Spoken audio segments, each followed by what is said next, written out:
Welcome to ESVN, the Emma Sports Vigilant Network show. My name is Emma Vigilant, and you know what to do, folks. Subscribe, youtube.com/ESVN show. Put on push notifications. Like this stream if you're watching live. But we will be live Mondays and Thursdays in the NFL season, and this is the first NFL Sunday recap. Week 1 of the NFL. Hello, Bradley. I'm feeling stupid in some areas and very smart in some areers. I feel great because the Jets are undefeated. They are undefeated, and you know how I feel about tonight, but I don't want to jinx anything. And going into Monday, it's great to have a team that's a New York team that isn't a joke. When do they play? Oh, Monday Night Football. Oh, fuck. Okay, got it. Yeah, that's why. Sorry. That's why they're undefeated. But I'm just telling you. It's coming back to me. The Jets are going to overperform the Giants this year. Now we know this. I had them already doing that. Winning the division. It. Yes, we know it.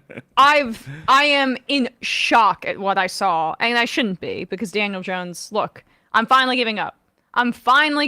It's over for me with him. I thought that he would be able to be a serviceable starting NFL quarterback, not a superstar, but that he'd come back in and the line is better. It's protected him okay yesterday. We'll get into the Giants in a sec, but let's go, I guess, more chronologically. But first, I'll say we're going to get into some of the other things that I wanted to discuss.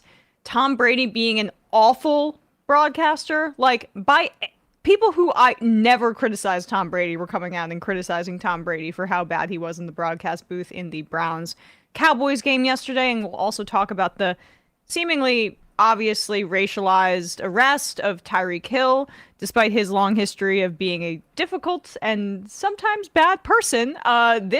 You can hold multiple things in your mind at once. And Tyreek Hill's past of, say, being accused of child abuse and domestic abuse and all those other horrible things don't mean anything in terms of how it relates to how he was treated outside of Hard Rock Stadium in Miami by the police. So we shall get to that later in the show. But let's just start with Thursday Night Football opening. I guess it's not really Thursday Night Football. I don't want to get sued because I don't use the Sunday Night Football branding on Thursday. It's very difficult and taxing to go through that exercise because NBC had the broadcast. I don't get it. Why was it? Because NBC gets the opening game. This is in their contract, clearly. They get the opening game on Thursday. But it wasn't Thursday Night Football? It was technically not. Thursday? Because Thursday Night Football is a property that's owned by Amazon Prime. Yeah, right? So they can't call it Thursday Night Football. They'll call it, basically the Super Bowl champion, raising of the banner game. They'll use all of these other euphemisms to describe it, but they can't say Thursday Night Football because that is copyright property of now Amazon Prime, in the same way that Sunday Night Football is property of NBC. Now, I am partial to NBC. I like a lot of their productions. I listen to Fantasy Football Happy Hour regularly. I listen to Chris Sims regularly, and PFT, I think, is an actual property that challenges the NFL and corporate capture, and it's a pro-labor or pro-player, I should say, but pro-labor in the same way, show that you rarely see in corporate sports media. So as corporate sports media goes, I'm going to always say, I appreciate NBC's products, and I will also say I think they put on a better show. They go all out, and they make it into almost like an event for the whole family. You don't agree with this at all? No. I'm saying I'm thinking of it in the context of the other, beyond every aspect that you're evaluating as well, which I do agree with. The biggest thing to me is kind of the most fraudulent aspect of the Prime broadcast to me, because is Nance? Is it Jim Nance or Al Michaels? Which no, one Al Michaels. Yeah, sorry. is just. I mean, it's literally this broadcast is essentially designed in some part to essentially be like a golden parachute for Al Michaels to phone it in every week for what must be an ungodly sum of money. Oh yeah. I mean, this guy was calling playoff games being like, "Oh, and they've intercepted the ball.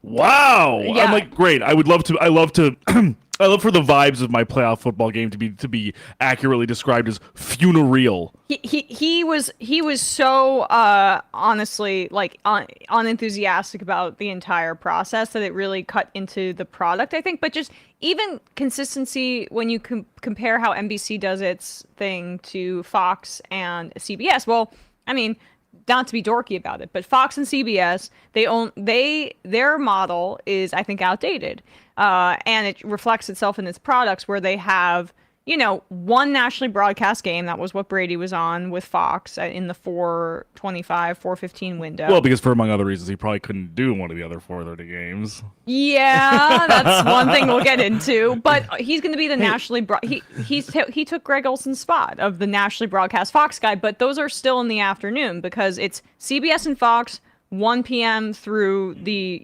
1 p.m. slot, and then the few 4 p.m. games as well, and then you have the nationally broadcast Fox game, and then you have a local affiliate for your CBS game in the 1 o'clock hour, and the same in the Fox in the 1 o'clock hour as well. But regardless, like that's just how it works. NBC has a standalone game on Sunday night and they always go all out for it, and it seems like they actually care. Now they do that thing that I can't stand that ESPN was doing during the NHL playoffs, which is that they constantly interject and don't talk about the actual play on the field, and they make it into these anecdotes about players. Remember that whole Sunday Night Football broadcast that was just about Tyson Bagent and like his background? I'm like, oh, how well has that aged? No one cares anymore about Tyson Bagent. But I don't even know if he's on a team. Yeah, no, he's the backup. He actually played pretty well. He's still the backup for Chicago? He is Caleb Williams' backup. Got it. Nice. So, and his professional slap fighting father is there. He's still there. I think that's what he did. I think he was a power slapper. I can't remember what his actual extreme sport was, but it was something to that effect. But long story short, I'm always very happy to sit down and watch Sunday Night Football because I like that aspect of it, the fact that it's this production. But I just don't like the whole. I kind of resent this new classification of just making it so that every streaming service must be corresponded to in order to have like a full complement of NFL games, aka what they used to call like a cable bundle. They're now just replicating that again, just with streaming services. Well, then there's my other. Okay, my bailiwick here. Why are people who pay for cable also having to pay for Peacock? That's what I'm saying, though. Well, exactly. This is where I'm going to criticize NBC. This should not be allowed. Right. It should not be allowed. Like, these companies should not be able to double dip and have you subscribe to your cable service, which I do. I pay extra money because I want cable so I can have local channels for the Knicks and the Rangers in particular. I mean, the Mets are good now, but and I might be back on that. And then of course, like the NBC broadcast or like the whatever. I like still having cable. I don't want to have to pay for fucking Peacock separately from my cable bill. It makes no sense. Right, it's wrong. Right, because the implication also is like, how are you delineating that this is somehow necessarily a completely distinct product? You aren't. They're just there's exploiting a loophole. Totally. And the fact that there are some people who have cut the cord and some people who haven't. But the point is that there needs to be, like, if you're already paying for NBC as a broadcast channel, you should not be also paying for their streaming service. I'm fine with charging people for the streaming service if they don't already have cable. Right. But that's the reality. And it's also different than, like, because NBC's a part of basic cable. This isn't like HBO, which was already a service that you had to have a subscription towards. And you know what they do? HBO, if you're subscribed to HBO on cable, you get access to Max. You did, or at least in the back in the day, you got access to HBO Max. That's how it should work. So anyway, it's just really messed up. Okay, so let's go through week 1 in the NFL season. So the Chiefs won. I predicted that they would win against the Ravens. The Ravens did keep it close for a while. And Bradley went 0-3 this weekend, but he had the right idea about everything. It was closer than I thought, and especially because the Ravens just kept If Isaiah Likely around. had just had one toe in bounds, so I would have appreciated that. I'm higher on the Ravens than I was going into this game, actually. I think that they hung in there, and they were within, just a few inches of winning that game. Lamar had some issues down the stretch, but I think they're getting overblown a bit because, for example, that missed throw right before the Isaiah Likely touchdown that got overturned because his foot was on the line. He thought that Nelson Aguilar was going to sit on that route and not keep going, or it was either Nelson Aguilar or Zay Flowers, I forget. But it didn't. The throw was not a complete miss. He just essentially he missed. There was a miscommunication with the receiver. Now, once these narratives exist, it's hard to get away from them. So I feel for Lamar in this instance, but I think some of his culpability in this loss is being overstated. I mean, the dude played out of his mind. He was playing like it was the Super Bowl on a Week 1 game, and I respect that about Lamar.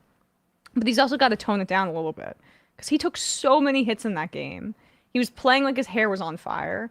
And then when it got down to the goal line, there were some miscommunications and some issues there. And so I think there's just larger problems with the Ravens that aren't related to Lamar. The interior of that offensive line is still struggling.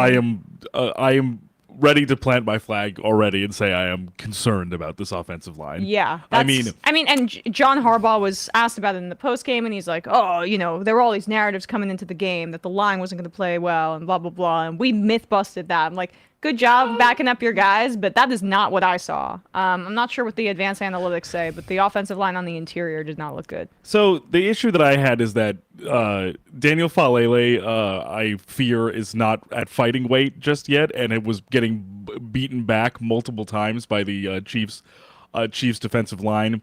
At some point, also, even beyond just the offensive line play in general,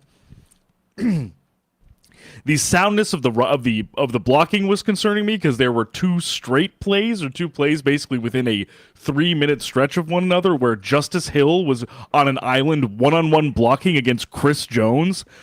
Yeah, I probably don't think it was necessarily the right way for the second or third string running back to be one-on-one against one of the best defensive tackles in the entire NFL, and it happened twice. Who had an absolutely dominant game as well, right? I mean, based on exactly what you're saying. And don't get me wrong, credit to Justice Hill. He stood up on that assignment. My point is, he should not have had the ability to stand up on that assignment. Well, they weren't playing Derrick Henry very much, which I think compounds what we're saying about the interior of the offensive line and there being concerns there. Yeah, I mean, there were also concerns in the second level of the defense. Kyle Hamilton is a total stud, or I should say the secondary, but the second level also Roquan Smith, and then who else is the other question here. But yeah, this Ravens team has more holes on it than I think it's had in previous years. And, you saw... Gosh, where was Kevin Zeitler? Oh yeah, Zeitler on the Lions last night, former Raven, and it was like, the Lions they added to an existing strength where it felt like the Ravens have always had strong offensive line play, and they didn't do enough to improve in the offseason. Now, the offensive line, my understanding is that that's one of the hardest positions to get right, especially out of the gate in the beginning of the NFL season. That continuity and that development and chemistry as it develops over the season really makes lines play better. So this is probably the floor for how they're going to play. But yeah, Jones, Karlaftis, that whole crew, they were wreaking havoc all over the field. And Lamar got away with playing absolutely recklessly almost. I mean, it was reckless is too far. It was hero ball, but that's not a sustainable way to have success in the NFL. I mean, look at how Josh Allen has reached his ceiling in the same manner. And the Bills won in that Cardinals game, and we'll get to that. But do I feel good about the Bills defensively? Hell no. My issue, I think, with the line for the Ravens too, in particular, is that it wasn't just some of the protection schematically and some of the play from a guy like Falele, who, listen, it's week 1, we'll see what happens, but Tyler Linderbaum was committing multiple penalties. He looks bad too. I'm like, this is a problem because this is a guy who is, Pro Bowl level talent last year at center, and You do not want to see any of these guys regress. And on top of that as well, you got to rely on a guy like Andrew Voorhees, who's played valiantly, but he's a 7th-round pick, so not a ton of upside. And probably in terms of talent, outside of Linderbaum, Ronnie Stanley is probably your best option, at left tackle, and he cannot stay on the field for the most part. So it's a bit of a house of cards right now, I think, just in terms of the composition, and we'll see how things go. But I think all told, I feel similarly, funnily enough, because I actually think these guys kind of play similarly, and we'll get to the we'll get to the Sunday night game, but I think Stafford. I think the way that Lamar and Stafford both played was they essentially did everything they could to win their respective games in spite of the offensive line play and in spite of different issues that the offensive line was having some issues in terms of their play for Baltimore, and then the offensive line in terms of injuries for the Rams was just absolutely decimated. They're actually kind of an interesting comp in the sense that they both have incredible flick of the wrist arm talent as well, and have interior offensive line issues on teams that are consistently good, but maybe not as talented as some of the elite teams in the NFL right now. And obviously different, of course, from age, mobility, but I also will say pocket awareness. I think they're very similar. Yeah. I think they both have stellar pocket awareness. Oh, totally. I love Matthew Stafford and I love Lamar, and maybe that's part of it. Like you love the gamesmanship of those guys. Totally. And so I'm concerned about the offensive line. I'm not really the offense still seems sound. I'm a little bit more concerned about a few things around the margins of can this offensive line keep up? Can the secondary receiving talent be somewhat instrumental to this team's success on offense? That's the other thing. Because they weren't getting open. No one was getting open. The separation downfield was concerning, and also, frankly, I think because of the concerns with the offensive line, Mark Andrews was mostly in these packages blocking because they needed him to. I'm worried it's not that. He looked bad running think, routes. I think there's maybe something more serious. Maybe health-wise, potentially, something, or tread on the tires, obviously, understandably so. That hip drop tackle really was a horrible injury. But as a result, whatever the case may be, he was really mostly in line blocking. So therefore, which is why Likely was getting a lion's share of those touches. He played great. I thought Likely it brings a level of athletic upside that I think is very it's a great option for Lamar. But you're going to need guys like Rashad Bateman, people a little bit further down the depth chart in the receiving core to really step up, so that guys like Lamar can take advantage of this window that they have. And I love Zay Flowers, but he has not developed in the same way as a down the field receiving threat as I think that they wanted. So he got a bunch of short passes and was not able to be somebody that stretched the field for them. Which especially I think for a team that is missing, explosive plays outside of potentially the rushing attack for both Henry and Lamar, they need to find some of that through the air somewhere. And I guess we can put the Ravens to the side for a sec to talk about the defending Super Bowl champions, who looked fucking phenomenal per usual. I mean, I'm really, really, really, really pissed off at how good Xavier Worthy was in this offense. I'm not even pissed. I'm almost just a fan at this point. I don't have any of the hang-ups about hating on them in the way I did about the Brady-led Patriots, although you know how I feel about Belichick. I'm a big fan too. It's not like a dynastic criticism. It's more like I was pretty certain, given his frame, and his separating ability in Texas's offense, that it might have been a misfire. And again, I don't root for anybody to fail. Obviously, it was electrifying to watch, but it's just incredible that these guys can hit on draft picks, they can miss on draft picks, they can do in between. It doesn't really matter. If Patrick Mahomes is there and there are warm bodies around him, they're going to make. And if Andy Reid is calling plays, they're going to figure out a way to do it. That end around for Worthy that led to a touchdown was just beautiful, gorgeous to watch. I mean, he's an incredibly fast receiver. I mean, we're not breaking news in that way, but that's an incredible way to use him. They're utilizing him in a really different manner. Don't just line him up and have him go straight down. Put him in speed motion all around the formation and have him already head of steam pre-snap. Kelsey, who was spending, who's seemingly loving spending his weekends in stupid-looking outfits with his girlfriend Taylor Swift, although Mahomes is there, but he consistently performs. Kelsey, it looked kind of slow, but he's also older, and I think his priorities are somewhere else. We'll see how that shakes out in the season. But Rashee Rice is getting those dirty throws over the middle now, and he's a phenomenal release valve to use It's stereotypical NFL analyst term for Mahomes. So He it looked seems like they're not going to miss a beat. he looked great, and honestly, the only thing I can even really complain about, because I mean, frankly, even if beyond my being impressed with Worthy and still just like impressed with kind of the inevitability of the offense, the defense looks unbelievable. It looks almost better than last year. Yeah. I mean, these guys are every one of these guys in the secondary is like playing thumpers. like violently, aggressively, like with purpose, like sniffing out anything. Like, But their linebackers are also phenomenal. Oh, I yeah, mean, 100%. Leo Chanel all over the field. Did he get injured in that game? I'm not sure, but he might have got banged up. got like the breath knocked out of him at one point. I don't know if he's like injured, but he definitely had a bit of a rough hit. I just don't remember if that actually took him fully out of the game. Nick Bolton also excellent. But like, but the and what I find amazing about this too is that when you're talking about the spine of the defense in the secondary is like they're sniffing out stuff like screen passes, like even stuff that's supposed to potentially be easy chunk yardage, or easy yak opportunities for a guy like Zay Flowers. They had that stuff. They had that stuff scouted expertly, basically from the moment it was already playing out. Like those guys were leaping down, the formation to get these guys on the ground. And my only concern is this, I thought it was hysterical. I couldn't believe what I was watching because Chris Collinsworth was like, you take a look at a guy like Kingsley Suamaitea. He's like, this guy has been playing lights out. And they literally show a clip montage. I mean, 4 of the 5 clips, he was getting absolutely dusted by Odafe Owe. Yeah. I'm like, okay, maybe pick a few better clips for this guy if we're going to say that he's like doing a great job at his first start at left tackle for the defending Super Bowl champions as a second round rookie.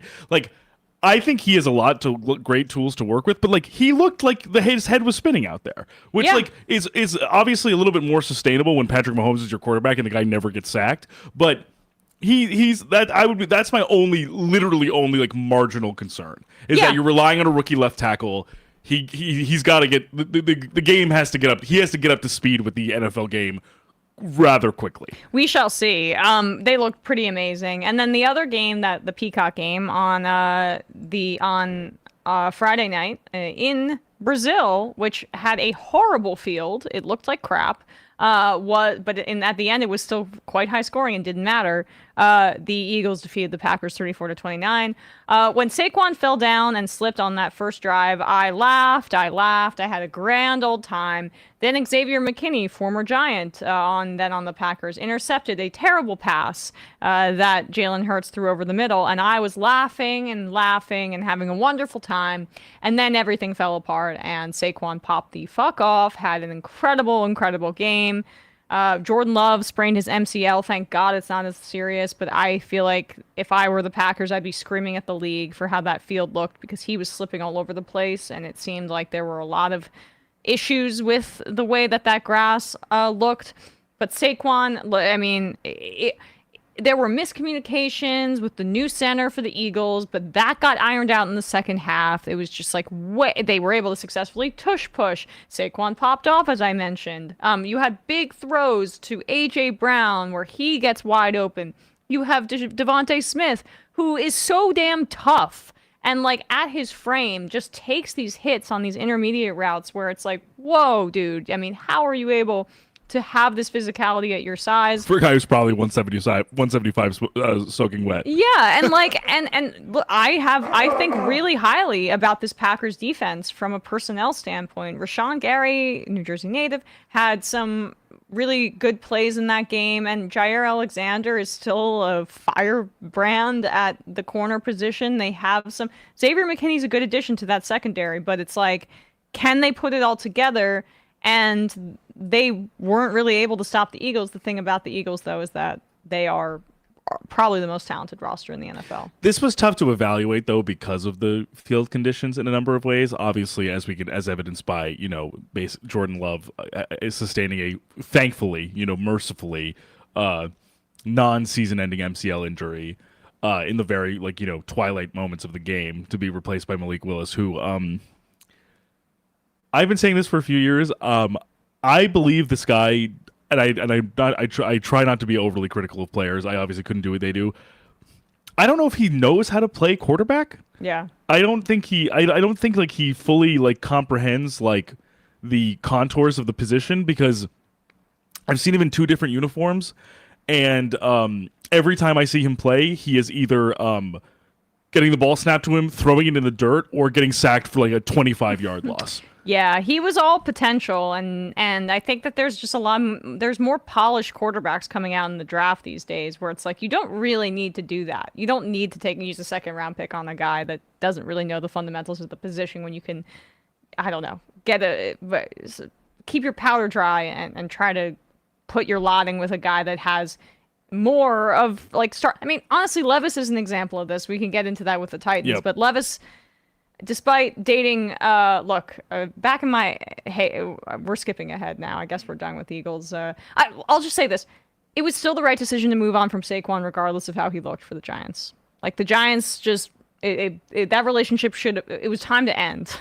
And John Mara is sick but John Mara is sick. Crying hysterically. John Mara has probably not left his office for 24 hours. Well, John Mara is a huge reason why the Giants took a running back 2nd overall. So I don't really give a shit about his emotional attachments to any of these guys. He's like, I'm not going to sleep if Saquon goes to the Eagles. Well, I mean, take some Ambien, motherfucker. I'm sure you can afford it. So it's really, it sucks to see him. It was it looked so good, but it was still the right decision. Not where the organization should have been going. He was the perfect piece for an already set roster, where he doesn't have to do as much, and he's behind one of the 3 best offensive lines in football, even without Kelsey on that line, and he could just go and tee off and do what he needs to do. It just was not the right fit anymore. But congrats to him, and yeah, we'll see if the Eagles can sustain that. What were we mentioning though? Should I just talk about the Giants? I'm just gonna go off. So yeah, Daniel Jones is cooked. It's way worse than I thought. I thought he would go out there and be serviceable. I thought that they would actually beat the Vikings, because the Vikings were talking a ton of shit ahead of the game. And it was like, oh, Dable with his fiery self is going to put this on the bulletin board. It was CJ Ham or whatever the hell his name is. Or that wasn't, no, it's KJ but it was one of their guys on their defense. CJ Ham, I think, was their fullback, but it really doesn't matter. Long story short, that did not happen. It was awful pretty much from the get-go. Daniel Jones looks like he cannot process any information pre-snap. He was getting the ball out quickly with pre-designed plays, to the point where it led to a horrific pick 6, because he telegraphed exactly where he was going to go. And I think it was Illuminor who didn't get the pass rushers, Van Ginkel's arms down, but when he was literally like rushing the passer, Daniel Jones just immediately telegraphed a pass to his right. Van Ginkel just picks it off easily and walks into the end zone. And the Giants had opportunities. Like, there was a fumble in the red zone early. They couldn't capitalize on it. The Giants have horrible issues in their secondary. Like, I thought people were overplaying it. Okay, I thought Cordell Flott would be able to step up and they could play zone, and maybe, you could rely a little bit more on Tay Banks. No. They needed Adoree Jackson badly. They need more players back there. And this is the problem here, guys. Remember when I didn't like Kayvon Thibodeau coming out in the draft? He's not a good player right now. He doesn't have the lower body. What I was concerned about was that he doesn't have the lower body strength to go against and like bull rush or have the bend and finesse either as an athlete to go up against the top tackles in the league. And he had a bunch of horrible penalties in this game. So there's major issues for the Giants all over the field. The guys that you don't have issues with on defense are Dexter Lawrence, who's a fucking beast. Brian Burns, I thought, looked okay. Okereke is awesome. But none of this matters. If the offense continues to put the defense in these horrible positions. 6 points. 6 points. 6 points. Facing the 85 Bears here. 6 points. Daniel Jones couldn't do anything. And you have Malik Neighbors, who had separation. The advanced analytics on this front show that he was actually getting separation in this game. But Daniel Jones can't see the field. Part of this is his issue in this. Part of this is the Giants. Like, they have ruined him. They have ruined his career. And you feel for the guy. He's actually just a nice person. This is the thing about Daniel Jones, where I'm always going to root for him because he's never complained. He's never said a bad word about any of his teammates, about anybody that he's played with, about any of his coaches, about anybody, even when they deserved it. He was on the white guys for Kamala call, apparently. Like, he's just a good, decent, and that's really rare in the NFL to have a guy that's a Democrat. I'm telling you, especially if you're a white player. And so I think he's a nice kid, or a nice guy. He's my age, or whatever he is. So it's just not, it's unfair. But the problem is just that his confidence is shot. And it didn't help that the Giants did this offseason freaking Hard Knocks thing where they talked about how they wanted to get rid of him every episode. How does he's, people talked about how Eli Manning was able to withstand the New York media market because he had, he just let things roll off, and everyone was like, Daniel Jones is very similar. And I thought that was the case too. But there's a difference here. Eli Manning was the son of a longtime NFL quarterback, and his brother was one of the best players in the league for quite a while. He had a lot of cushion to do whatever the hell he wanted and not have to worry when the New York media was on him. Daniel Jones is not that kind of guy. So I think his career in New York is over soon, and it's sad to see because, he could have been a low-end starting NFL quarterback, and now I think he's got like 2 more games before he gets benched for Drew Lock.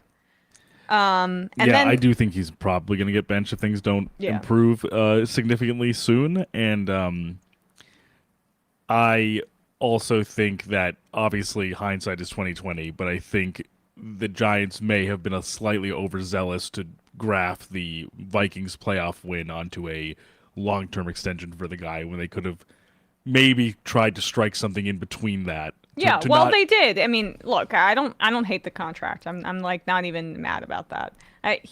There's no guaranteed money after this year, so he's. But gone. That's good. I mean, obviously that's good. People keep saying it's an $160 million contract. I get so freaking annoyed when I see that. It's a 2-year contract with a bunch of fluff at the end where they can cut him after this year. So he gets $40 million a year for 2 years, which is good to give them the latitude. Definitely. Yeah. I just wonder if they would have wanted to have been in a position to really firmly, intentionally draft a quarterback. Of course they would have. They were trying everything they could to get Drake May, who I didn't even like. I mean, like in this draft, but in the previous draft, who would they have taken? It would have had to have been this one, if anything, not last year, and then or the year before, for that matter. And in this one, they still had Jones, and it didn't change their plans at all. And they tried to trade up, and the Patriots said we're not going to do it. So I don't even hate the front office on this point. This is the compounding effects of the incompetence of Dave Gettleman that we're still in this position where like the new front office has to respond to this owner with his sentimental attachment to Saquon and be like, okay, we've really got to prioritize. They should have let both of them go after that playoff win. I know that that's not realistic, but if they were really trying to reset and make this about like put their stamp on this team, then that's what they would have done. And I'll just say one more thing about the Giants. It's like Dable can't even play. He can't even call plays or be creative because he doesn't trust his quarterback at all. Like, I don't know how to evaluate Brian Dable with Daniel Jones as his quarterback. Well, because even the year when they won the playoff game, so much of it was somewhat not gimmicky, but very much catered towards the lack of talent personnel wise. And it was they had to be. They had to. It was Jones running the ball too a lot of that, and now he's so banged up. Yep. He's had major neck and knee surgery. Yeah. And then for the Vikings, didn't I tell you guys Sam Darnold would have a top 15 quarterback NFL season this year? I mean, that part I was right about. He looked great. No, and I'm so happy for him. No, overall the Vikings, obviously it's 1 week and it's hard to fully, evaluate. But at the same time, these are NFL teams. You are always evaluate. You can only evaluate who you're playing, and the Vikings looked good in what they were doing. And I think honestly, I would also say Darnold looked probably more comfortable in an NFL offense than he has since playing for frickin' Ben McAdoo in Carolina. I think any quarterback in the league would feel like I'm actually going to put this out there. I think Kevin O'Connell is the most quarterback friendly coach in the entire NFL. I think every quarterback would take playing for the Vikings almost any other team, just in terms of say not in terms of maybe winning a championship, but if you were to but just in terms of getting them acclimated. Can you set me up for a huge payday next year? Right. Every single quarterback, Patrick Mahomes included, would say, "I want to work with that guy again." If the point being is just like Kevin O'Connell knows how to coach quarterbacks, and I'm really happy for Darnold that he gets to work with for sure. And the thing is, like I take no pleasure in it with the Giants too, because I do think there are glimmers of hope on this roster, but as you're saying, I think just a long period of mismanagement and draft misfires. I can attest to it as a fucking Jets fan. This stuff lingers for much longer than the tail of the picks ever would ever anticipate the tail of those picks lasting. It's like, as you're saying, when you allocate that type of value to a number 2 pick, to a running back, when you allocate the top 6 pick to this quarterback, you are inevitably linked to these guys, and it does. All of the decisions downstream are characterized by those choices. Yep. And it's hard, and especially when there is a period of transition in management, while simultaneously these contract negotiations for both players were happening. So it was also so that Joe Shane and Brian Dable were trying to negotiate with these players who they got grandfathered into. Exactly. These were not players that they drafted. And I think, again, if they were to do it over again, they would not have done this. It was also, we don't know how much Mara was pushing for this. Right. But we saw how much he was pushing for Saquon in Hard Knocks. Yep. Can't imagine that he was more coy after they had won a playoff game for the first time since the Eli Manning era. So it's a long road, but I don't think Dable is the root of the problem here, given we've seen him be able to do with very limited talent on offense. Andrew Thomas is still a blue chip left tackle. Dexter Lawrence is one of the best defensive tackles in the league. There are building blocks, but there's just to rid oneself of the Dave Gettleman stink will take longer than I think people anticipated. And let's talk about the other quarterback horror show that we saw from a guy that got paid a lot of money, but Daniel Jones, they can cut him after this year, not Deshaun Watson, who all right. He might be the worst quarterback in the league, and maybe one of the worst quarterbacks I've ever watched in my entire life. He can throw it hard, and he's still a decent athlete, and then everything else. But is it going awful. Is it going somewhere? And when he runs, is it with purpose? Does he know what he's doing? I'm going to speculate in a way that most people on TV wouldn't, because they don't want to get themselves in trouble. But he's just phoning it in for a paycheck at this point, right? He doesn't care at all. He doesn't care at all. I mean, body language is atrocious. I haven't seen anything that would make me feel as if I think this guy wants to win football games, or is even capable of doing so. There is only one option for this Browns team to succeed, and we discussed it, and it was that Deshaun Watson isn't the worst quarterback outside of Bryce Young in the entire NFL, and we did not see that contingency fulfilled in week 1. To say that, okay, so let's play this little game in our heads. Of those 3 guys who were saying had horrible week 1s and are probably not starting quarterbacks, and definitely not. Deshaun Watson, Daniel Jones, Bryce Young. Who would you take? Are we factoring in contracts? No. I'd still take both of them over Deshaun Watson.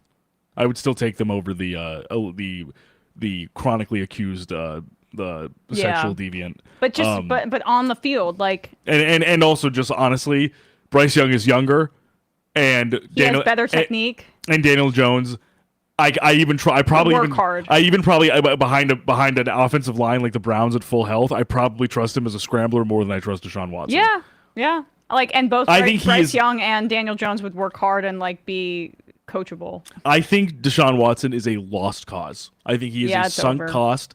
I think it is probably. I feel like I use a lot of hyperbole when I talk about this guy, but this might be the worst contract in sports history potentially. Might be the worst. Oh no, worst trade and contract. They traded. Let's. Keep going on with the final. And I say details. this as somebody who knows that my own team is still paying $1 million every year to Bobby Bonilla, a guy who retired in 2002.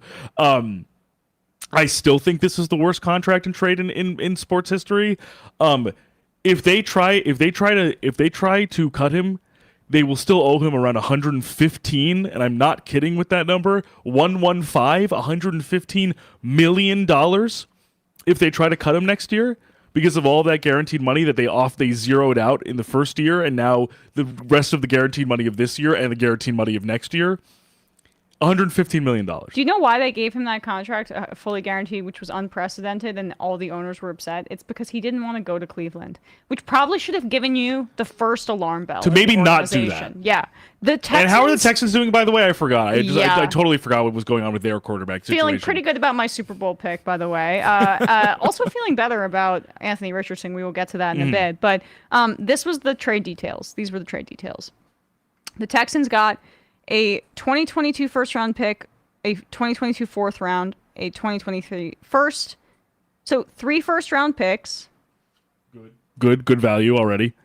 2 fourth round picks, a third round pick, a second round pick, and a 6th round pick. I have always said this: when you have the opportunity to completely mortgage the future of your franchise with draft capital and signing one of the most financially lucrative deals for a quarterback who can't play, you gotta take that opportunity 10 times out of 10. 10 times out of 10. You have to fight for that shit. Yeah. And it's amazing is that the Browns are still good. They have a great roster. The problem is top 10 roster. The problem is they have a quarterback who I would say is nigh unplayable. I don't because of the amount of money allocated towards him. I don't really know how you can presumably to the ownership group to fans, to viewers, to the general public. I'm not really sure how you sell that, but I'm also not really sure how you sell keeping him on the field. No. The fact that other it's just bad for the team. Like Bryce Young would at least be trying, and that would be infectious in the locker room. Deshaun, there's going to be reporting about this that comes out at some point. Like Kevin Stefanski will speak and talk about this time in his career. I think. I don't think that anyone should have any hesitancy to throw this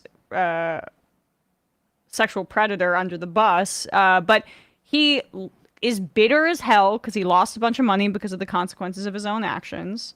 That he has to pay out all these, and apparently there's a new lawsuit coming down the bend, like for sexual battery because he didn't tie up some loose ends on that front because there were dozens of women that accused him.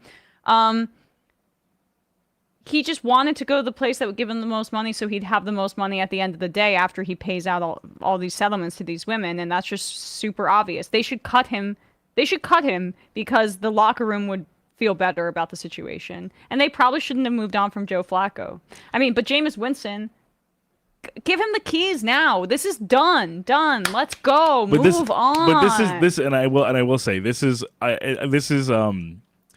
also the reason I think that that's the right move is because we have seen this team with the same play caller be successful with Jacoby Brissett. Yes. We have seen the same team with the same play caller be successful with Joe Flacco coming off the couch. Right. The problem is not the infrastructure. The problem is the person infecting the infrastructure. Yep. The man himself, and again, I'm using this metaphorically, and I mean, listen, there's no love lost between me and Deshaun Watson. I know he watches. This man is a virus in the system of this team. It's and bad. He is corrupting this team from within. The Browns made this bed. They have to lie in it. But at some point, is it more important to satisfy the terms of a contract, or is it more important to park this guy's ass on the bench and try and win football games? Because Myles Garrett's not getting any younger. Denzel Ward's not getting any younger. Joel Bitonio, Wyatt Teller, Jedrick Wills, they're not getting any younger. Amari Cooper's not getting any younger and less expensive. So Nick Chubb might come back from injury after being on the PUP list for the first 4 games. This team is not the freaking Commanders. This team is talented. They have an actual window, and it is closing already. Week 1 with Deshaun Watson playing quarterback. And I feel that way about the way that the Bengals are handling their business. Like we'll get to that in a sec because 40 years a Browns fan writes in saying, I sat through every second of the 1-31 seasons and came back for more, but I couldn't watch the second half of yesterday's game. Deshaun Watson is not even pretending to give an F. not even going through his progressions. A quick glance to Amari Cooper, then immediately checked down to Ford and Njoku, both of whom looked surprised that the ball was so early. In postgame, Myles Garrett said that the fans had every right to boo them off the field for the way that they played. That's exactly right. I don't think he cares at all. I think he just cares about his money. Shabari says, it's also funny that Baker Mayfield looks amazing in Tampa. That's the other thing, is like, they said that they wanted to trade Baker because they wanted an adult at quarterback. That's what they said to the press. An adult. This guy's moping on the field on week 1. Moping. Meanwhile, Baker is chatting up, chopping it up with his linemen. Oh, yeah. They're laughing. They're having a great time. The Bucks just rolled to a victory yesterday.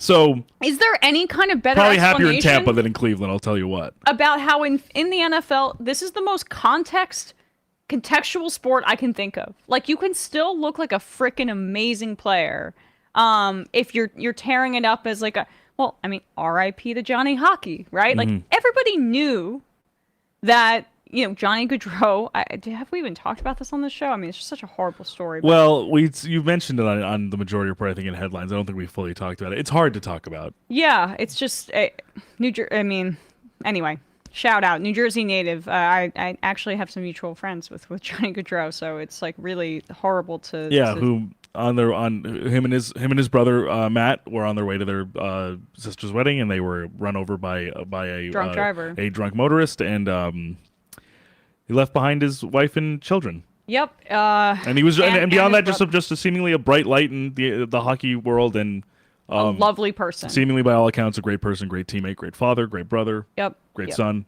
Yeah. And was instrumental to that incredible BC hockey team. Mm-hmm. So that just got me sad. But I was just thinking about him because of how he was so good in Columbus, which was such a shitty team, and Patrick Laine's, too, now traded, but like in hockey or in basketball, like, you can put up stats on bad teams. But for the NFL, like, Baker Mayfield in Carolina, when he was traded there, looked like doggy doo-doo. Looked so bad. So bad. So did Sam Darnold there, right?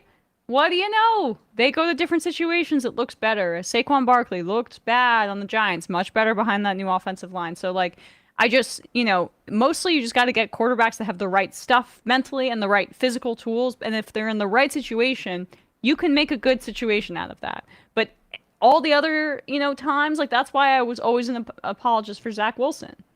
Was because of the situation. And he looked okay. He honestly did he probably looked his best in preseason for Denver than he did any other time. Right. So, and then we should just say in that game, let's stay on that game because then we'll talk about Brady. But this was like, we get the news on game day that Dak Prescott got his extremely lucrative extension. So my dream is dead of him going to New York. But, good for him. He deserved it. He had the Cowboys over a barrel. He has the richest quarterback contract in the history of contracts. And this is it's been a masterclass in negotiating from Dak Prescott from the get-go, where he has just spanked Jerry publicly over and over and over again. Good. Bleed that motherfucker dry. Because Jerry used to do this stuff to everybody else. Yeah, right. If he can do this to players, Dak should be able to do it. And that's why I get joy out of this with Dak Prescott, where it's like, it's a good example for other players with greedy owners. Like, this is how you should go. No questions asked. Like, don't feel sympathy. They have all the equity. They have all the capital. You spank them. You get your money when you can. And so, yeah, like, quarterbacks, they're getting paid way too much relative to other players on the roster, and that's a problem in and of itself. But in terms of how players should negotiate with owners, Dak Prescott puts on a masterclass in that.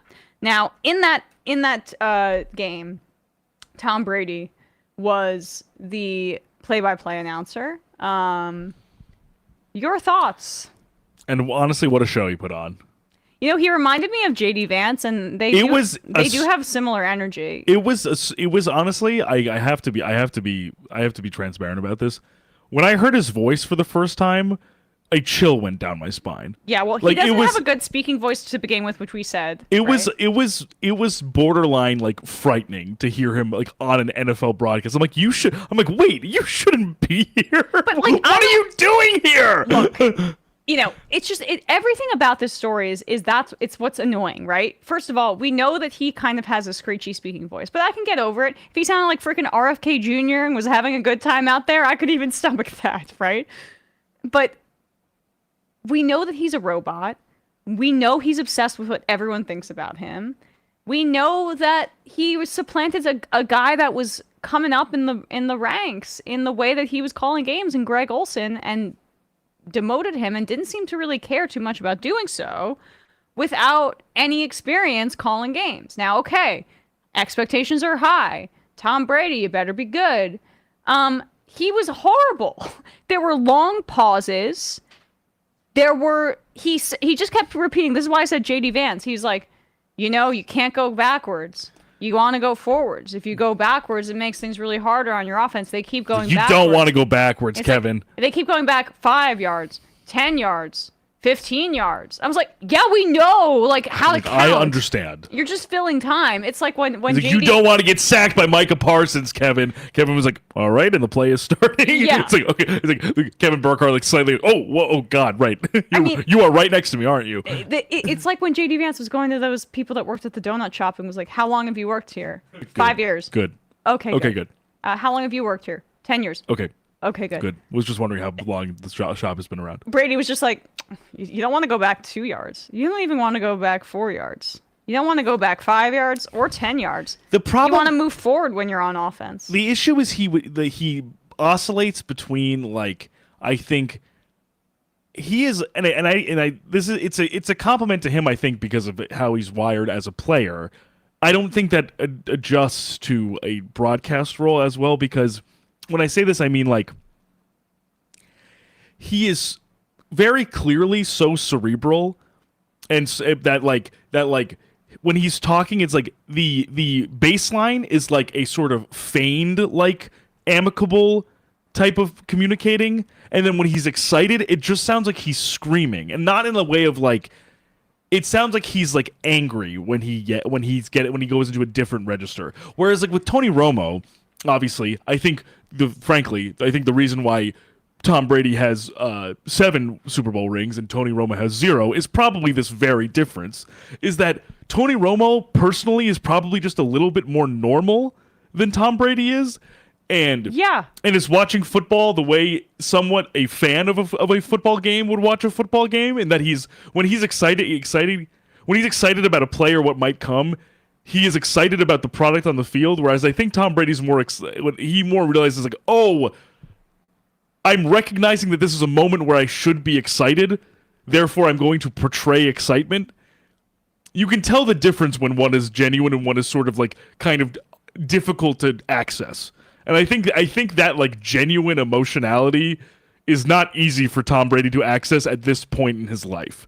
He is like a manicured, sanded down mannequin of a billionaire. Yeah, I mean, or however much money he has. He's whatever. For my purposes, he's a billionaire. He's also just the kind of guy who always was extremely self-conscious about what the media perceived, about his legacy, about his perception. He wanted to be liked and respected by everybody to the point where they think that he is forever the GOAT. And my opinions on that. I think Mahomes already has surpassed him in my mind, and that is probably why he gets so self-conscious about that mythology. And it's he thinks if he's not in the public eye constantly, he did that stupid ass roast earlier in the summer too. It's go away, sit with your millions, sit with your billion, and whatever you have. But I think this speaks to my point, is that he, as much as I agree with you that his legacy and myth making is paramount to him, the problem that he has is he does not want people to know that. But he's very, I know, but it's so obvious, but bro. I was just gonna say, when it comes to Tom Brady getting up out of his seat and saying, "Don't make another joke about Bob Kraft," it's clear that this is an act in some way, because he doesn't actually want to be roasted. He wants to be someone who people think is capable of being roasted. That's exactly right. And that's the thing that I can't stand about the artifice that he's constantly engaging in. And that brings me to the most substantive point about this, is that Tom Brady has restrictions on what he can even do as a broadcaster. Which is a problem in its own right, just for like literally logistical purposes for the broadcast. He has purchased a piece of the Raiders, which is one of the 32 NFL teams that he's supposedly commentating on with his over $300 million contract with Fox as a broadcaster for over 10 years. Right. He can't do that because there are ethical restrictions. No production meetings he's not allowed to go to or attend practices. And he's also supposed to not criticize officials, apparently. What is the point? What is the point? The production meetings are apparently key. That's when you know, oh, they're really going to feature this guy. They're really going to feature X player. Oh, wow, this is what their game plan might be. This is the kind of thing that they're really focusing on. And they go to a meeting with like the starting quarterback of like he would have if he were a normal broadcaster, he would have met with Dak Prescott beforehand. And what he would have been able to say to fill time would have been like, hey, I talked to Dak before he got this contract, and he was feeling really good about how things were going with the Cowboys. He can't say any of that. Those are the little things that you take for granted when you're watching an NFL broadcast. Like the little things that they learn in the production meetings and during that process as the week comes up. And that's why you give the big budget. That's why you give a contract to a guy like Romo or Nance, is because the way that they approach broadcasting a game, like for the prime time for the NFL or whatever, they have a lot of resources. It's not prime time, but it's Fox's America's game. They literally would be in meetings for a week about these two teams. It's like, this is what they look like. And then they would meet subsequently with the coaches and the players who don't give a lot, but sometimes they give a little, and they would be able to attend practices to glean information from that. He can't do anything. He can't do that. He just has to show up and be Brady, but that's not enough, bro, because you should know that from your time in New England. This is about a lot of preparing and practice. There was I think this was still with the Athletic Football Show a few years ago with Louis Riddick, one of the for Monday Night Football, talking very similarly about that type of prep of basically, I think during COVID obviously was different than it is now, but in the sense of like multiple at that time like Zoom meetings with a number of different central players, kind of developing a narrative of what the broadcast will look like, what will inevitably be discussed as a result of what you think what you're predicting the rhythms of the game might be. Like, if it's the Steelers, for example, when T.J. Watt makes a big play, what will we talk about when it comes to T.J. Watt? And it most likely derives from some of those meetings. And of course, sometimes that stuff is stupid when it's like, Collinsworth is like, I talked to Zach Baum's parents, and that guy, like, he loves football, and it's like, okay, I understand he loves football, yeah. But it's an example of that exact thing that Brady will be fundamentally missing from the broadcast, which is that he can't do that. He can't fill space like that. Yeah. And if he's already struggling to kind of get up to speed with the broadcasting already, which seemed to be another problem, is that his head seemed to be a little bit spinning of like when I even remember a few times during it when Burkhardt was talking, and I think Brady was trying to sort of interject, but was not like in the right place to do so. So if he's already having trouble kind of like getting into the rhythm of it with the play-by-play guy as the color guy, and then not having any of that shit to lean back on, that's concerning. I meant to say color. I think I said play-by-play earlier. But yes, exactly. And it just sucks because these are the kinds of... I mean, that's how Romo got big, was he was the standalone CBS guy. And these are supposed to be like the productions that the network puts all of their resources into. But instead of doing that and trying to put the best product out there for the viewer, they did this massive like giveaway gambit and paid Brady the $372 million for 10 years. So that they could have a famous... You think people are going to watch like so much more NFL football that would justify that investment just because Brady's on the broadcast? I got to tell you, that may work for the first few weeks, but when they keep hearing this dude, I don't know. And the other thing, two things before we can move on. I think all the things I'm saying too is like I think it's different, and I don't say this to malign Greg Olson. I'm saying the reason why I think it works more is because there's not as much pomp and circumstance surrounding Greg Olson. There's not as much. The stakes are lower. There's not as much. There's not as much like of a hoopla, for lack of a better word, around Greg Olson, so that he can come in and he's a likable tight end. He was a likable tight end when he played. He's a likable guy. He comes across as likable, and he seems to come by that likability honestly. It does not seem like he is trying to be likable. It just seems like he is doing it by virtue of talking about a game that he loves, and seemingly not only just talking about a game that he loves, that he seemingly loves to talk about the game that he loves. Yeah. It's not just like I know for a fact Tom Brady possesses the knowledge. He is the reason why he was one of the most cerebral competitors in the game to begin with is because he did. That does not immediately graph on to being an excellent commentator. It doesn't. It just doesn't. It is a different skill. It's the same thing. While not every player is going to be an incredible head coach, despite of how, or even a position coach or whatever, or a coordinator, just because they are such a brilliant player on the field. They are different skills that filter through the fundamental skill of knowing about football. Yeah. Knowing about football does not confer that you're going to be a good color guy. And then just one quick thing: I met Kevin Burkhardt once. He used to be the Mets stadium reporter. Oh, he was a great guy. Very nice. Sorry that he has to hang out with Brady all the time. Yeah, took a picture with me. He's really risen up the ranks since he would be like, I'm at the aquarium in the Diamondbacks Park, and wow, people are having fun over here. Back to you, Gary. I like that. Right now he's broadcasting with Tom Brady and kind of, Moving on up. Gotta say, okay, we'll move on and just do some quick hits on the rest of these games here from the afternoon. Steelers beat the Falcons. This was the most Steelers win I've ever seen in my life. No offensive touchdowns. 6 field goals. Boswell, let's go. Credit to Justin Fields, who, has had a rough go of things for the past few months. He stepped into that role and he played efficiently. He had a really great throw to Pickens at one point. He's still, he's not a machine-like quarterback, but he's working on it. And it seems like the Steelers do have a vision for him in the future. And that's more of what they're looking towards versus the Russell Wilson experience. But Russell getting a calf injury, we saw what happened with Aaron Rodgers' calf injury. I mean, even Christian McCaffrey, it's concerning when you get up there in age because those are kind of the does this turn into an Achilles tear situation? So Justin Fields, though, stepped up and they ended up beating the Falcons.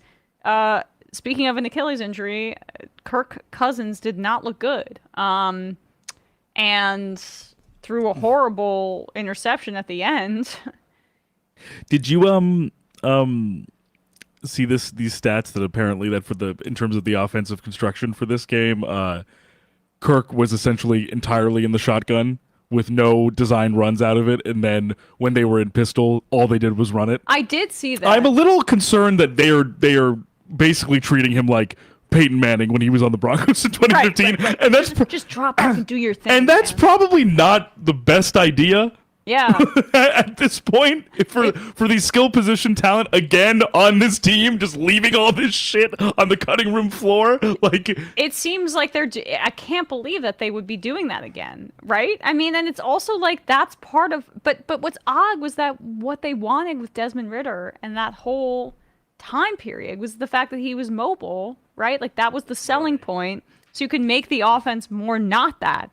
And now we're just gonna we're doing 2006 Colts. And he's like, and also like Kirk. Now, right? It's the opposite in the sense of being like Kirk is seemingly by the distribution of those snaps potentially immobile. I think that there's a good. That's part of why I don't think we saw Michael Penix more in the preseason. I think they wanted to preserve him because they're worried about Kirk's health. And in the event that they might just need to actually basically go to him more immediately than they anticipated. But the problem too was that they also didn't play anybody in the preseason, and the Steelers played everybody, so they punched them in the mouth. Even though the Falcons are more talented pound for pound than the Steelers. But let's just to obviously this is not even that dynamic of a thought, but I just think it bears repeating.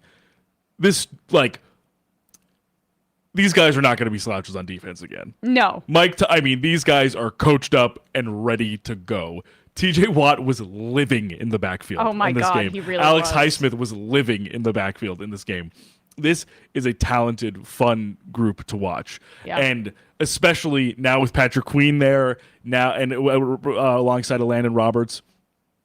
Joey Porter Jr. in the secondary. Did you see this video of him that was going around? Oh, okay, go on. I'll finish my point later. But I think obviously the offense is certainly going to continue to be a work in progress under Mike Tomlin and Arthur Smith, especially if they have to reconfigure things now that Russell, who, by the way, not sure if you saw this, in the most Wilsonian move imaginable, inactive, not capable of playing, but having inexplicably pads on. in pads. Yeah. It's literally the movie Bottoms with Rachel They're Sennett walking and around Ayo the Devery. school. All the football players who are the villains wear full pads the entire game. It's my favorite movie of last year. Truly, people should watch it. But there's this video of this like the Steelers beat reporter Alan Saunders said, I always check the background of my phone post-game videos. We were in a locker room after all, just making sure there's no nudity, basically. Today, nothing bad, but in the background, they caught Joey Porter Jr. taking a can of Sprite out of his bag and going, yes, and then putting it on the shelf.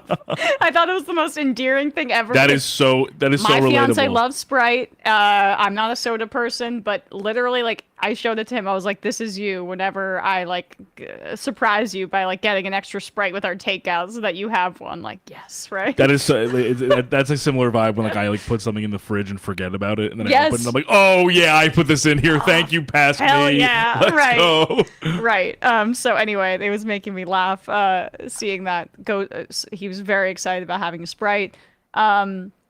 Okay, but anyway, yeah, that's really my analysis. And then the Bills beating the Cardinals. The Cardinals had this game in the bag, but then Josh Allen is Josh Allen, and this defense is bad. It's so bad. This defense is not good. That's the concern. And that's why I didn't have the Bills making the playoffs. Greg Rousseau showed up at least. I would say the Cardinals defense was bad, but I agree with you about your concerns about the Bills defense. We'll see about the Cardinals defense. They started right, but Kyler Murray made It's just some a talent boneheaded disparity, plays, in my view. right? Like there was a strip sack. Yep. Yeah. And seemingly we'll obviously have to see how this goes, but I think there might be a little bit of maybe some growing pains in terms of the Kyler Marvin Harrison Jr. connection, because there were a few times that either I think Marv was wide open, or Marv had the right idea with his route and then dropped the pass. So there might just be a little bit of necessary kind of like cohesion required to get to a point with them. But overall, I thought the offense for Arizona looked very dynamic and very like interesting. I thought they did a good job designing it. Yes, yeah. I thought there was this one drive that they had where they basically marched all the way down the field, kind of just dinking and dunking in terms of like, and I say that not necessarily from passing, I more just mean like 6 to 8 yards a pop. And to me, I'm like, that's an extremely efficient, smart game plan to kind of just death by 1,000 cuts the Bills defense, as opposed to just try for explosive plays when things maybe aren't fully matured around Kyler just yet, because this team is still so young on offense. Yeah, no, that was a smart way to play, and in the end, they're not able to keep up. I think in terms of a team maturity perspective, and maybe even talent on defense, but Josh Allen just did exactly what he does every single time. He puts the team on his back, and here we go. Let's go, Bills. And when you're facing somebody like Josh Allen too, like that, it's sort of like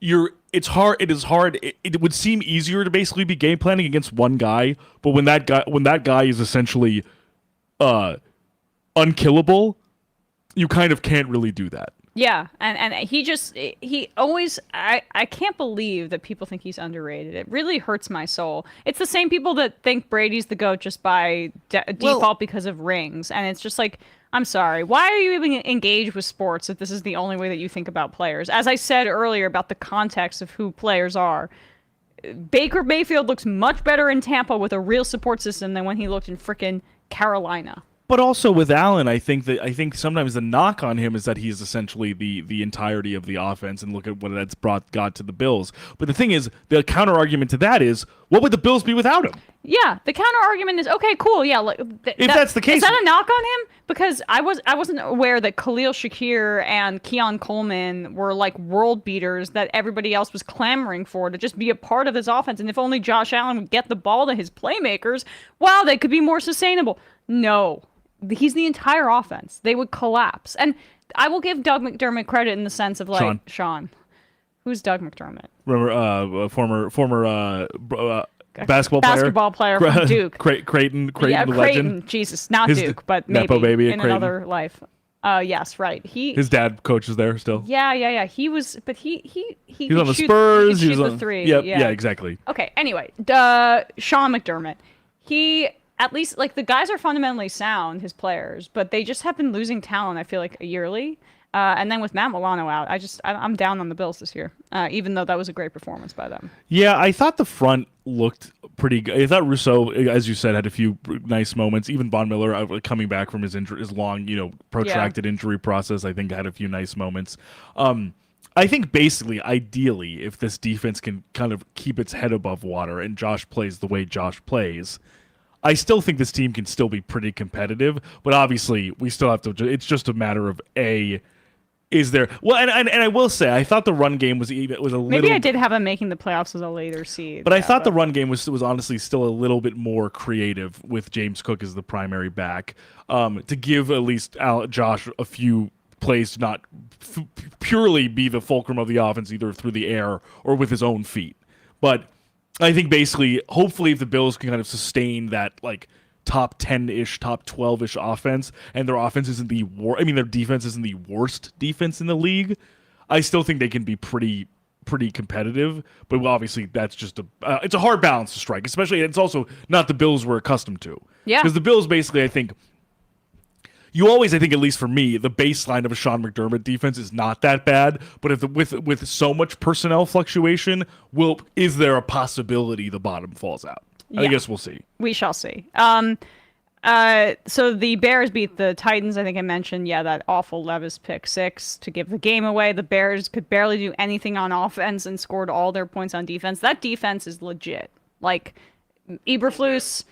They played great. I mean, Tyreek Stevenson. They were a top 5 defense in Jonathan the back Owens. half of last year, and they've carried that over. I mean, Montez Sweat ended up being the best pass rusher in Washington over Chase Young, who was drafted 2nd overall, and he's still showing out. Like, he's the man. No, that was a good acquisition by them. I think at first I was a little concerned about, the value of that trade by Ryan Poles, but honestly, Sweat re-signed and has made it worth their while. Yeah, he has. The problem is just that there's now some injuries on offense for the Bears. So Keenan Allen and Romo Dunes had some issues. So we'll wait and see. But look, great debut in the sense of that Caleb Williams did not play well, but he was getting his feet wet. And there you go. You get a win in that column. And the Packers, at least they won the game.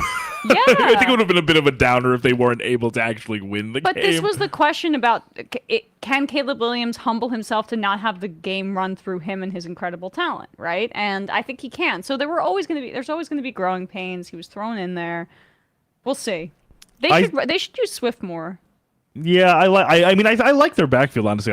I think Swift was a good addition just to have some kind of veteran / kind of experience in the backfield. But also I do like Rashawn Johnson, who's their other and Khalil Herbert. He was inactive, I think. That's the problem, though. I think what's going on? But with Swift and Khalil Herbert, I think he's probably down the depth chart even further. And I like Khalil Herbert too. I think they're a good balance for each other, because I think the knock with Swift is Swift is a good runner and he's very athletic. He doesn't have the most incredible vision between the tackles, which I think is why a lot of the times why he's more of a zone back, whereas Herbert is a real kind of thumper between the tackles guy. Yeah. So I hope to see a little bit more. Hopefully Shane Waldron can kind of give Caleb a few more easy avenues to succeed. We can see maybe this receiving core and him gel a little bit more, and the run game be used to kind of give him a break. Because I don't necessarily even think the game was too fast. I just think it just seemed disjointed, and also I think Keenan Allen came up gimpy kind of on one play. So I just think, and Odunze is I think now got an X-ray for some kind of minor ailment that he has as well. So I think hopefully that isn't too serious for either of those guys, and they can kind of come out and potentially have a better outing next week. Hopefully that too. But the defense, I'm very, very, that was extremely impressive. Yeah, absolutely. Sorry, let me, I just lost my notes, but here we go. Oh yeah, the Patriots winning week 1 against the Bengals. We should have just selected this. We should have picked it, because the Bengals always lose week 1. Every single time. I mean, I don't know. I don't know how this happens. Every year. Yeah. I mean, it's because they're fucking around with Jamar Chase. Yep. What's the point? You guys are in the window. It's Mike Brown. Good job by the Patriots. That's great for the confidence of the team. And I'm happy that they can continue to play Jacoby Brissett and let Drake May, who is more raw than Jaden Daniels and Caleb Williams, just rest a little bit, learn a little bit, because look, Gerard Mayo, that was a pretty good display of defensive intensity. And the problem is just like they start slow every single time. And then of course here the Texans looking amazing. Like Joe Mixon, good for him.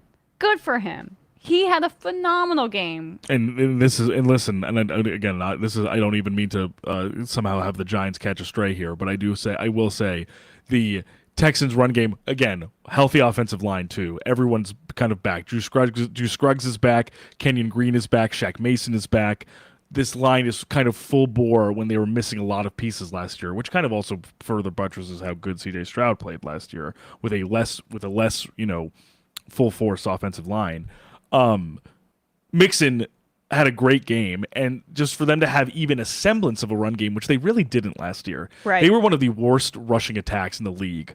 And with Stroud not being a full on so-called dual threat quarterback, to have Mixon as like the change of pace option for the offense was huge, even though it wasn't as if Stroud had it slouched during this game. After a little bit of seemingly some angst on the sideline, him and Stephon Diggs connected for 2 touchdowns, and Nico Collins had a few incredible grabs in his own right. So he did.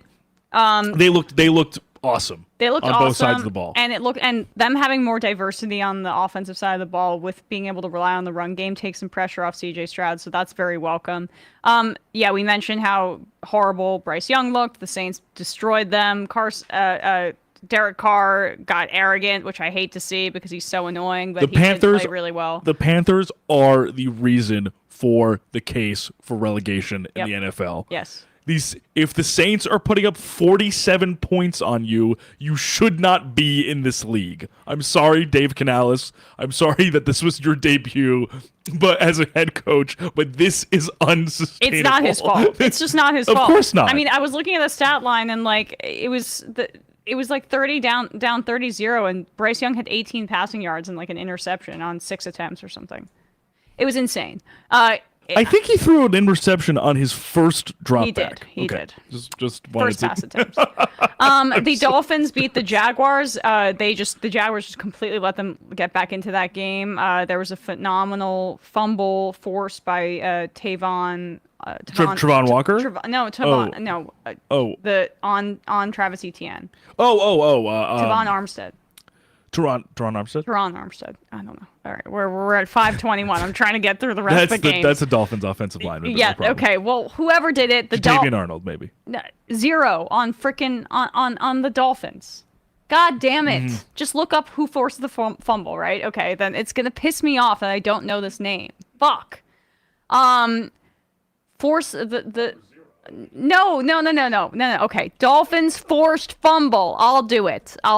Dolphins forced fumble. Javon Holland. What did I say? Tavon Armstead? God damn it. It was close. No, it's not. The Dolphins beat the Jaguars. The Jaguars should have had that game. It was Travis Etienne, like a second from the end zone. And I think it's a little bit of the case of that Dolphins Hard Rock Stadium being such a joke to play at in the middle of the afternoon, early September. Like, remember that Bills game last year or 2 years ago where they got so tired because their side of the sideline is baking in the sun? Yep. That's what I think happened. I have no evidence for that. But it's also the Jaguars just like doing what they do, which is just choke at the end of games, but they have the talent to hang with anybody. That's what yesterday proved. Brian Thomas looked pretty good. He did look pretty good. Nice touchdown grab. Yeah. And then the Chargers beat the Raiders in the most Jim Harbaugh way possible. Just J.K. Dobbins. Yeah. Rinse, repeat. Running. I mean, like some extremely terrible stat line for Justin Herbert, but I guess that's how they want to play. The Seahawks beat the Broncos. Bo Nix was rocky, and I can't say I paid too close of attention to the Chargers, Raiders, and Seahawks Broncos game, but I liked how the Seahawks offense under Ryan Grubb looked. The problem is the offensive line is atrocious. The Geno Smith, for what he was playing under, looked honestly great with some of his throws, and even had a nice rush as well. Despite being on those old legs, he had some good throws to Tyler Lockett and DK Metcalf. But that line is a concern. They can't stop anybody. And Buccaneers beat the Commanders, as I mentioned. Jaden Daniels looked good, but he can't. He didn't throw to Terry. He threw to Terry McLaurin like one time, so there needs to be some more chemistry with the receivers. And the man needs a tighter helmet. Yeah, it kept falling off. He's gonna get beheaded. He had 2 rushes where the helmet just flew off. I'm like, guys, it's like the I think you should leave thing. The steering wheel should not fly out of the car. Yep, exactly. And then the Lions beat the Rams in overtime last night. Great freaking game. 26-20. Both teams is advertised. Jameson Williams looks phenomenal. Love him. Now, okay, let's just quickly touch on this Tyreek Hill thing, and then we'll wrap up. So,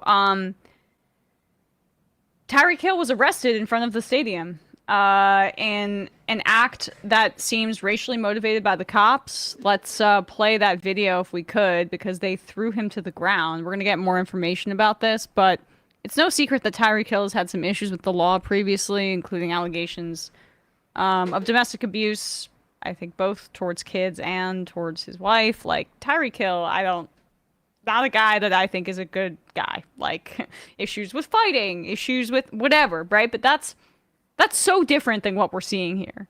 This is just a traffic violation where a cop just puts him on the ground, seemingly for no reason, in front of the stadium. And why I feel like people should take this seriously too, just regardless of, again, whatever we think about Tyreek Hill. Calais Campbell is on the Dolphins, and he is known like incredible good guy in the NFL. He tried to intervene because he saw what was happening on his way to the stadium himself, and they cuffed Calais Campbell. Let's watch this video. No way. Chill out. Dylan, that's Get him Tyreek. video. I did. Dylan. Yo, FaceTime. FaceTime me. We take it to you understand? Not with you, what? But what we do. You're a little fucking confused.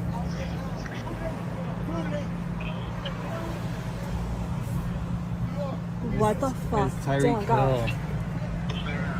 Dylan, no. I'm trying to get on video. They put him in handcuffs. No way. Flip me around. Oh, fuck.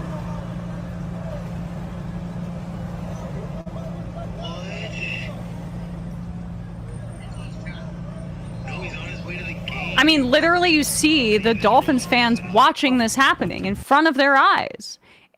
It's just like, it seems clearly like designed to humiliate him. For a traffic violation, it was because he was speeding a little and wasn't wearing his seatbelt. Or it's because he's a black guy in a nice car, and you just kind of get off on that idea. This cop stepped in shit, but this is the kind of stuff that black people deal with on a regular basis, all the time, all over the country. And Tyreek Hill spoke about this. This is what he said in his press conference about the situation. Right now, so I've been trying to figure that out too. Man. Right now, I'm still trying to put it all together. So I'm not gonna give you a version that I still don't know what happened. You know what I'm saying? But I do want to be able to use this platform to say, like, what if I was a Tyreek Hill, bro? Like, worst case scenario, because it's crazy. Like, I want to be a cop one day. I got a state trooper hat, all that. So I have a lot of respect for cops, man. But obviously, everybody has bad apples in every situation. So I want to be able to, use this platform, to figure out a way to like flip this and make it a positive on both ends, on my end and then also Miami-Dade. So that way we can team together and do something positive for the community, because that's what it's all about, bro. Like, you guys are here to like protect us as individuals, and I have a platform and I want to be able to team up with you guys. So that's all I gotta say. So obviously this evokes what happened to Scotty Scheffler and the cops just wanting to make a big name for themselves and feel like big boys, in a small town or doing whatever they want to do. In this instance, I just think it was more like for Scotty Scheffler, that was you don't respect my authority. This is kind of the same thing, but it also has the racially motivated element to it. And the fact that he is the star player in the town where you're a cop. What is wrong with you? Yeah, but you have to. I think I'm gonna go, racially harass Jalen Brunson downtown. I'll see how that works out for me. Yeah, I think that would cause some sort of pitched rebellion in a number of ways. I think also it's one of those things of like, this was very clearly in some ways, regardless of what happens. I don't necessarily think you have to put this guy who, I mean, let's be honest, he's a football player. He's he's made of muscle, but he's presumably, I don't know for sure, but unarmed. Yeah. You have him in handcuffs. I don't necessarily think he needs to be face down on the ground. And if you didn't want Miami Dolphins fans to see that, you wouldn't do that. I don't think, at least. I don't think so either. I think if you didn't want this to be as publicly on display as humanly possible, you wouldn't comport yourselves that way as police officers in what was seemingly a traffic violation. Even though the police union obviously said he was, not cooperative. Oh, not cooperative. Oh, so time to put him on the ground. And I will say this too, as in like some people were saying, he, in a number of ways, based on the numerous allegations about him, I don't think he's necessary. I do not think that Tyreek Hill is probably the greatest guy in the world. No. And I think that in its own right is probably an understatement. That does not excuse him to be treated by armed officers of the state like chattel. Yeah. He could be the worst guy on the planet. He could be Satan incarnate, and he shouldn't be thrown on the ground and handcuffed in front of the fans of the team he's about to go play football for as they cheer for him, in a Coliseum-like atmosphere. I mean, he also had then an 80-yard touchdown in response to this because that's what he does. I mean, he's one of the greatest players I've ever seen in my life. And the point that he makes there is right. Like, what if he weren't Tyreek Hill? But that's part of it too. He was driving a nice car. They want to make a point. And that's the problem with this police brutality and racial violence in this country is that these cops get off on making him feel smaller because it's like, oh, who do you think you are to say no to me when your fancy car while you're black? And also, as Tyreek Hill made the point in the talking to the press, albeit clumsily, because I guess unfortunately this gentleman has the same affliction that Shaq has, which is just he still wants to be a police officer after he's finished being an athlete. I mean, Shaq got to do that in Grown Ups too. Yeah. Isn't that enough? Yeah. So I guess that's that's something. I wasn't familiar. Shaq is also not the best guy. I wasn't familiar with Tyreek Hill's desire to be a police officer once his playing days are over, but now that I know that, it doesn't make what he said less true, or it doesn't make his question less accurate, which is that if he wasn't Tyreek Hill, this could have gone much worse. But I think that this could have gone much worse in terms of outcomes. But at the same time, the New York Police Department broke Thabo Cephalosha's leg outside a nightclub. Yep. He's one of the few guys to have actually successfully filed a lawsuit against the New York Police Department and won for damages sustained in an interaction. He was an NBA player at the time, and probably probably had 5 to 7 inches on a number of those police officers who picked him up off the ground and broke his leg. It doesn't really matter whether he was Tyreek Hill or not. The outcome could have been much worse, and frankly, it's a blessing that it wasn't, and that Dolphins fans walking to the stadium didn't see one of their star players either brutally assaulted and injured by the police officers or actually killed. But it's still humiliating in the sense that he had to go into the stadium and just have to shake that off, and that's not right regardless. And Javon Holland, whose name I butchered a million times earlier, but did have a quote about this after Tavon Armstead. What? Javon Holland is also a safety on the Dolphins. I'm kidding. Fuck you. We're gonna wrap up after this. His quote is, and Emma's gonna yell at me. "No, Off air. I don't think I've ever done that. I've never done that. Right? What the? I don't know. I don't. No, I'm joking. I'm also joking. But Tavon Armstead, go ahead.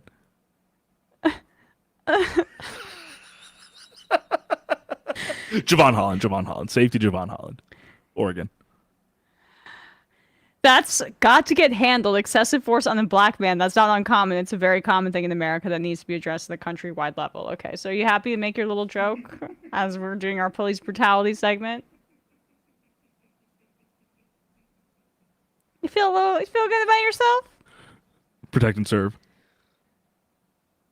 Gonna read some items and get out of here. Blind anti-imperialism. How do you think Justin Herbert will be this year? I think he'll be good, and I think he'll throw for like an average of 220 yards a game. Mind Pillow guy said, pretty sure Tyreek wants to be a cop someday because there are a few professions where you can get away with domestic abuse and he's going to need to retire from the NFL someday. That's a good point. Fetterman's blood clot. I mean, he beats women already, so check the few boxes. He's a cop. Kowalski from Nebraska. I heard 2/3 of New York football team's fans have threatened violence towards their decision makers. The remaining 1/3 are Bills fans. Pretty much. And the final IM of the day. Will from Indiana. Tom Brady talking like this was so grating to listen to and made that awful Cowboys-Browns game even worse to watch. Yeah, Kevin, you don't want Micah Parsons sacking the quarterback. You have to make it more segmented to make it sound realistic. Yeah, Kevin. That was way too animated. Also, shout out to my Indiana Hoosiers football team for starting 2-0. Let's go. A school record 77 points against Western Illinois. 9-win Indiana is still alive, folks. Left is ESVN. Thank you so much, Will from Indiana. Appreciate you. We will see you on Thursday with our picks. Bye-bye. Bye-bye.